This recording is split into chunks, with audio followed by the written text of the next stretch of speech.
For 4 decades, you've been lied to about bread. They told you that if you have diabetes, bread is your worst enemy, that carbohydrates will destroy you, that you must spend the rest of your life without enjoying a slice of toast or a piece of birthday cake at your grandchild's party. But today, I'm going to tear that lie apart. I'm Dr. Walter Santa Cruz, specialist in metabolic medicine, and in the next few minutes, you're going to discover something the pharmaceutical industry does not want you to know.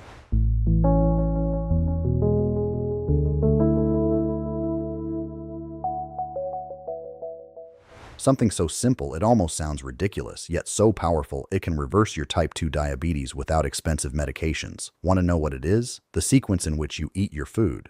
That's right, it's not about cutting out bread. It's about eating it at the right moment, in the right way. And the gap between doing it correctly or incorrectly is the gap between a healthy pancreas and a damaged one. Let me give you a fact that will genuinely surprise you. According to recent research from Cornell University, 68% of people living with type 2 diabetes could completely reverse their condition simply by adjusting when they consume certain foods. Not what they eat, but when. 68%, more than half. And nobody tells you this because there is no profit in teaching it. Do you know how much money the pharmaceutical industry makes selling metformin, insulin, and diabetes drugs? Over $300 billion per year. $300 billion. Now ask yourself, how much do they make by teaching you to eat bread in the right order? Zero. That's exactly why you've never heard this in your doctor's office. But here is the truth. If you had bread at breakfast this morning with just a cup of coffee, your blood glucose probably shot up like a rocket. 180, maybe 200 milligrams per deciliter. Your pancreas had to pump insulin frantically. Your cells went into a state of panic. And within a few hours, when that glucose crashes, you're going to feel crushing fatigue, uncontrollable cravings, and your body will be screaming for more sugar. That roller coaster is what is destroying your health. That roller coaster is what turns a simple piece of bread into a silent poison. But listen carefully. That same bread, eaten the way I'm about to teach you, can raise your glucose to only 110 mg/dl, a difference of 70 points. The difference between health and disease. The difference between medical dependency and freedom. I know it sounds impossible because you were taught that carbohydrates are the enemy. But the real enemy is the lack of knowledge. It's eating without a strategy. It's placing food in your mouth in the wrong order and expecting your body to perform miracles. Today, you're going to learn the exact protocol, step by step, minute by minute. You'll know precisely what to eat first, what to eat next, and how much time to allow between each food group. And by the end of this video, you'll be able to eat that bread you've been missing so much, without guilt, without damaging your pancreas, without spiking your blood sugar. But I need you to pay close attention all the way through, because if you miss a single detail, if you eat things in the wrong sequence, the result can be even worse than eating nothing at all. This knowledge only has power when applied correctly, so stay with me, because in the next several minutes, I'm going to reveal the hidden science behind metabolic sequencing. I'm going to show you why your intestine has gatekeepers that regulate how much sugar enters your bloodstream, and I'm going to hand you the most powerful weapon against diabetes, an understanding of how your body truly works. Ready? Then let's begin by uncovering the hidden problem nobody ever explained to you. Let me ask you something. Have you ever eaten bread at breakfast and then felt like you were about to faint 2 hours later? Have you ever had pasta for lunch and by 3 in the afternoon the only thing you wanted to do was sleep? Have you ever eaten rice at dinner and woken up at 2 in the morning with your heart pounding? That is not a coincidence. That is not your age. That is not just a normal part of having diabetes. That is your body screaming at you that you are destroying it with the glucose roller coaster. Because here is the problem nobody explains to you. Bread is not the enemy. Rice is not the enemy. Sugar itself is not the enemy. The true enemy is the speed at which that sugar enters your bloodstream. Imagine your circulatory system as a calm, open highway. When you eat bread alone, with nothing else, it's like sending 100 cars racing down that highway all at once. Mass collision, total chaos. Your pancreas has to send emergency responders, the insulin molecules, to manage the disaster. But if this happens every day, 3 times a day, for years, what do you think occurs? Those responders get exhausted. The cells stop responding to their signals, and that is how insulin resistance is born. Now imagine something different. Imagine that before those 100 cars hit the road, you first install a traffic light system. You set up barriers, you regulate the flow. The same 100 cars enter, but in an orderly, gradual, controlled manner. No chaos, no emergency. Your pancreas works calmly, your cells remain stable, and your blood glucose stays in check. That is precisely what the correct food sequence accomplishes. Let me walk you through the science behind it. Your small intestine contains millions of tiny villi,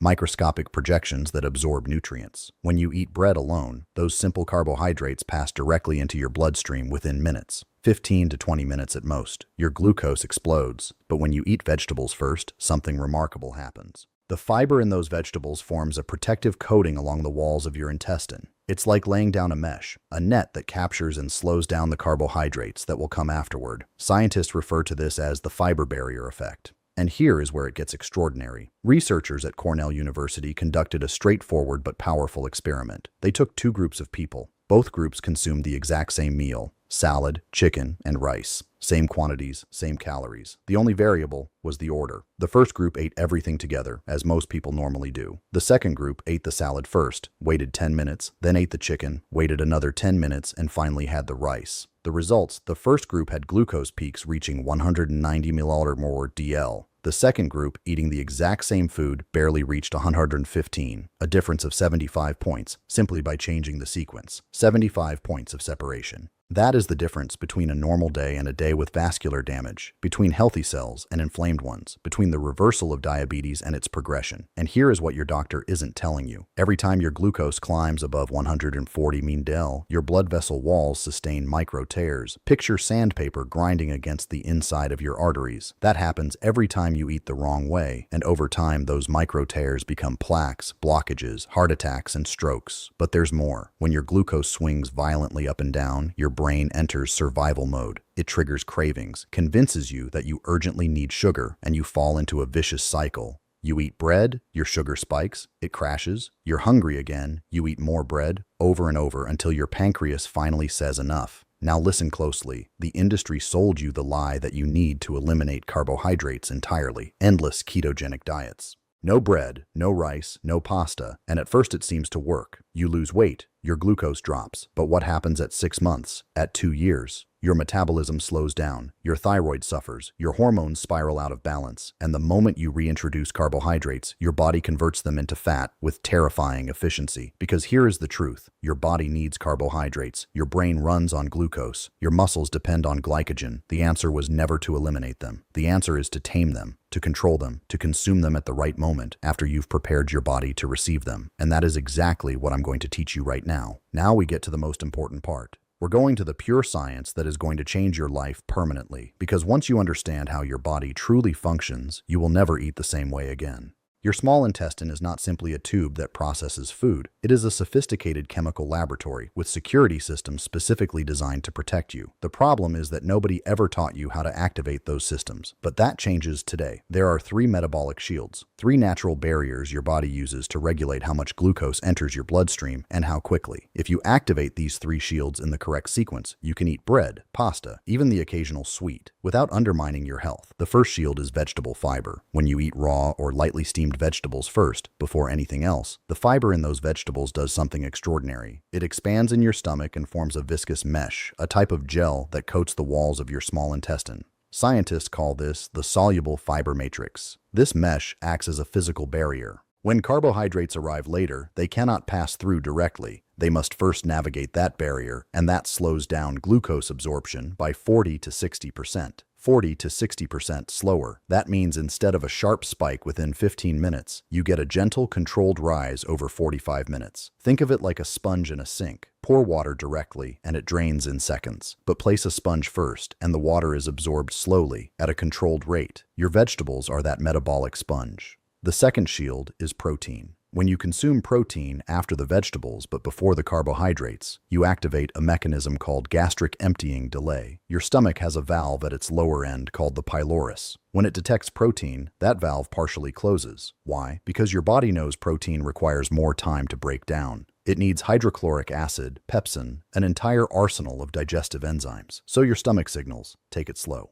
And that deceleration is pure gold for your glucose levels. A study published in the Journal of Clinical Endocrinology demonstrated that consuming 150 grams of protein before carbohydrates reduces glucose peaks by 33% compared to eating carbohydrates first. 33%, just by changing the order. But here's the best part. Protein also stimulates the release of a hormone called GLP-1. This hormone signals your pancreas, get ready, glucose is coming, but we're going to manage this intelligently. As a result, your pancreas releases insulin gradually, not in a panic. It's the difference between a calm, prepared physician and one responding to an emergency. The third shield consists of healthy fats: olive oil, avocado, nuts, fatty fish. When you consume healthy fats alongside your vegetables and protein, they slow digestion even further. They cause your food to move through the intestine in slow motion. And there's an additional benefit. Healthy fats improve what is known as insulin sensitivity. Your cells begin to respond more efficiently to insulin's instructions. It's like turning up the volume on a radio. The same amount of insulin now produces a greater effect, and that means less strain on your pancreas. Now, the secret ingredient that amplifies everything: vinegar, specifically apple cider vinegar or any vinegar containing acetic acid. Let me explain why this is so significant. When you take 1 tablespoon of vinegar in a glass of water 10 to 15 minutes before eating, the acetic acid partially blocks an enzyme called alpha amylase. This is the enzyme responsible for breaking down complex carbohydrates into simple sugars. By partially inhibiting it, the absorption of carbohydrates slows considerably. A study from the University of Arizona showed that 2 tablespoons of vinegar before a high carbohydrate meal reduced glucose peaks by 20%. 20% additional reduction. And when you combine that with the 3 shields I already described, you're looking at a total reduction in glucose peaks of over 70%. 70% without medications, without eliminating foods, using only the correct sequence. Now let me dismantle a myth that has been sold to you. Whole grain bread. You've been told it's healthier than white bread. And technically that's true. It contains more fiber. But if you eat that whole grain bread alone at breakfast, without anything before it, your glucose will rise almost as fast as with white bread. Why? Because it is still a rapidly digested carbohydrate. The difference between white bread and whole grain bread is minor compared to the difference between eating bread first versus eating bread after activating your 3 metabolic shields. Here is the reality that changes everything. It doesn't matter whether it's white bread, whole grain, rye, or gluten-free. What matters is the metabolic context in which you eat it. If you eat bread after properly preparing your intestine with fiber, protein, and healthy fats, that bread behaves in a completely different way. It's like the difference between striking a match in a dry forest versus a saturated one. Same match, completely opposite outcomes. And now comes the practical part. I'm going to teach you step by step, minute by minute, exactly how to apply this to your real life. All right, now let's get specific. Let's convert all that science into concrete actions you can start using today. Because theory without practice means nothing. I want this to be so straightforward that anyone can follow it. The protocol has 4 steps. 4 steps you're going to repeat at every main meal: breakfast, lunch, and dinner, without exception. And each step has a specific timing you need to respect. Step 1, the green entry, minute 0. Always begin with raw or lightly steamed vegetables. They need to be leafy greens or cruciferous vegetables: lettuce, spinach, broccoli, cucumber, celery, zucchini, a generous salad, or a plate of cooked vegetables. How much? At minimum, the volume of 2 closed fists. And here is the crucial detail. Eat only the vegetables, nothing else. Chew them well, enjoy them, and allow your stomach time to begin processing them. Why wait? Because the fiber needs time to expand, to form that protective barrier in your intestine. If you mix everything together at once, you lose the barrier effect. It's like putting on a seatbelt after the crash. It doesn't help. So, step 1, vegetables first. Then you wait 10 minutes. Use a clock. Set a timer on your phone if necessary. 10 real minutes. Step 2, the protein shield. Minute 10. After those 10 minutes, you eat your protein. It can be chicken, fish, lean red meat, eggs, tofu, or legumes if you follow a plant-based diet. The portion should be approximately the size of your palm without the fingers, roughly 100 to 150 grams of protein. At this point, you can also add healthy fats: a drizzle of olive oil over your fish, half an avocado, a small handful of walnuts. These fats will enhance the digestive deceleration effect. Eat your protein calmly, enjoy it, and again wait 10 minutes. I know that sounds like a long time. I know you're used to eating everything together in 5 minutes, but that habit is exactly what damaged your health. Now we're going to rebuild it with patience.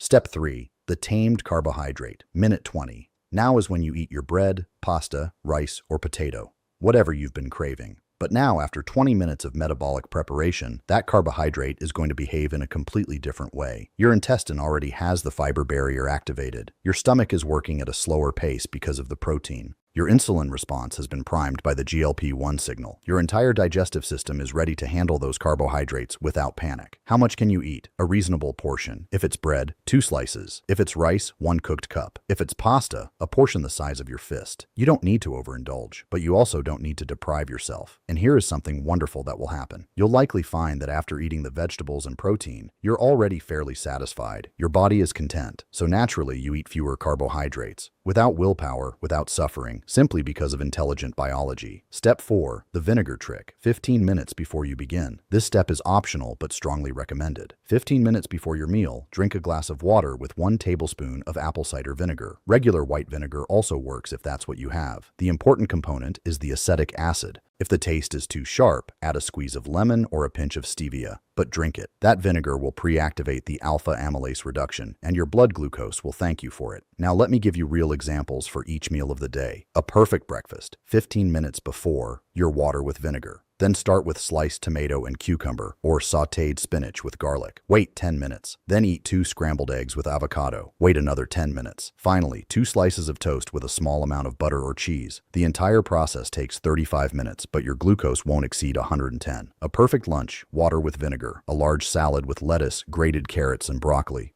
Wait, then a baked fish fillet drizzled with olive oil.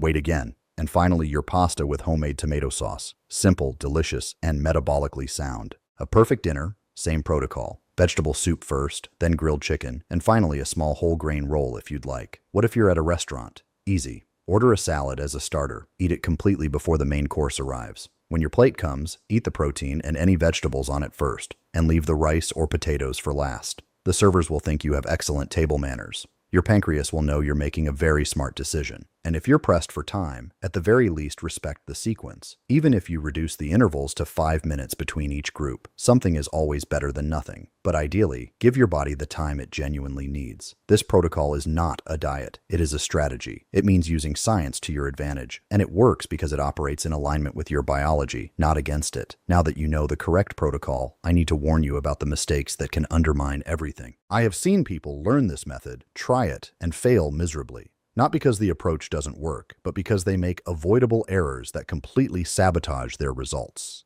Mistake number 1, eating fruit as dessert. I know it sounds healthy. You finished your meal. Now you're going to have an apple or a banana. Fatal error. Fruit is loaded with fructose, which is sugar. When you eat fruit after a full meal, that fructose gets trapped in your stomach alongside everything else, fermenting, producing gas, and eventually generating a delayed glucose spike. If you want to eat fruit, do so between meals, at least 2 hours after eating, or better yet, eat it 30 minutes before your main meal as part of your green entry. A green apple with the skin on has excellent fiber content, but never as an immediate dessert.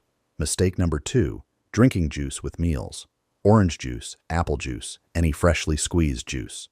Let me tell you something the industry doesn't want you to know. Juice is liquid poison for a person with diabetes. Why? Because it is concentrated fructose without the protective fiber of the whole fruit. When you drink juice, that liquid sugar reaches your bloodstream in under 5 minutes. Not even the 3 metabolic shields can stop it completely. It's like trying to halt a tsunami with a net. It simply doesn't work. If you're thirsty, drink water. Plain water, water with lemon, unsweetened tea. But juice, even freshly squeezed natural juice, is not your friend. Mistake number 3. The gluten-free bread illusion. You've been sold the idea that gluten-free bread is healthier. For people with celiac disease, it's necessary. But for your glucose levels, gluten-free bread can actually be worse than regular bread. Why? Because many gluten-free products use refined rice or potato flours that spike glucose even faster. The label gluten-free does not mean diabetic-friendly. It means only one thing: no gluten. If you eat gluten-free bread in the wrong order, your glucose is going to react just as badly, or worse. Mistake number 4. Skipping breakfast and eating bread alone mid-morning. Many people do this. They don't have time for breakfast. By 10 in the morning, they're ravenously hungry, and they eat a piece of bread with just a cup of coffee. Guaranteed metabolic disaster. Your body has been fasting all night. Your liver was releasing glucose in the early hours. Your cortisol levels are elevated in the morning, and now you're throwing pure carbohydrates at your system without any preparation. Your glucose will spike to dangerous levels. If you truly have no time for a complete breakfast, at a minimum, eat a handful of nuts and a hard-boiled egg before that bread. Anything is better than nothing. Now, let me share 2 real cases from people who applied this protocol. Maria is 62 years old. She came to my practice with a glycated hemoglobin of 8.2. Meaning her average blood sugar was around 200 milligrams DL. She was taking metformin and glympyride, and her previous physician was already discussing starting insulin. I taught her this protocol, exactly what I'm teaching you right now. For 90 days, Maria ate vegetables first, protein second, and carbohydrates last. She eliminated nothing. She still ate bread and rice, but in the correct sequence. 3 months later, her glycated hemoglobin dropped to 5.4, within the normal range. Her doctor could not believe it. All medications were discontinued. Today, 2 years later, Maria still eats bread, still enjoys her meals, and her diabetes is completely under control. Case number 2. Roberto, 58 years old, diabetic for 8 years, daily metformin, 20 kilograms overweight, chronic fatigue, blurred vision. After 6 months applying this method, he lost 18 kilograms without following any restrictive diet. His fasting glucose went from 170 down to 95. He discontinued metformin under medical supervision. He told me, "Doctor, this changed my life. I'm eating like a healthy person again, not like a patient." Now, an important warning. If you are currently taking diabetes medications, especially insulin or sulfonylureas, do not discontinue anything without speaking with your physician first. This protocol can lower your glucose significantly, and if you continue taking the same medication doses while your glucose drops, you risk dangerous hypoglycemia. Work closely with your doctor. Monitor your glucose daily. Adjust your medications as needed. The goal is to eventually reduce or eliminate